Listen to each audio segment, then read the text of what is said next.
Akala mo ba healthy ang pagbibigay ng chicken sa inyong mga alagang aso at pusa? Wait, pakinggan mo to. Hi, Doc Rox here and I am a veterinarian, so pag-usapan natin yan. Hindi ba kumakain ng walang chicken ang inyong mga alaga at nagiging picky eater? Okay, ang mga chicken high in protein, madaling tunawin at lean meat kung walang balat at tama ang luto.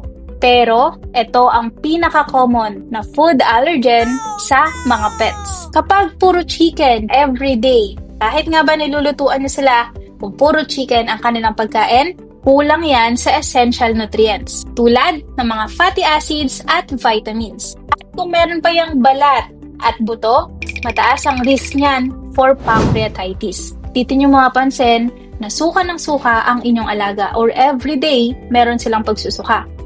At kapag sila ay pinapakain nyo ng buto, pwede pang matusok ang kanilang bituka. So, kung chicken lover ang inyong alaga, dapat boneless, skinless, at dapat well-cooked ha. Walang condiments, walang asin, walang toyo, hindi yung mismong ulam nyo lang, bibigyan nyo sa kanila. Dapat, kung bibigyan nyo sila well-cooked, at least boiled chicken lang, pero dapat hindi yan yung kanilang pure na pagkain. Part lang dapat yan ng kanilang balanced diet. Pwede yan mag-cause ng skin infection, skin allergies sa inyong mga alaga. That's why kapag napansin nyo, nagkakaroon sila ng rashes once ang makain ng chicken, and make sure na tingnan nyo ang pinaka-ingredients ng mga dog food na pinapakain nyo. Ang number one main ingredients ng kanilang dog food ay chicken, at sila ay merong food allergies sa mga chicken, please stop giving them. So yun lang, follow for more vet tips.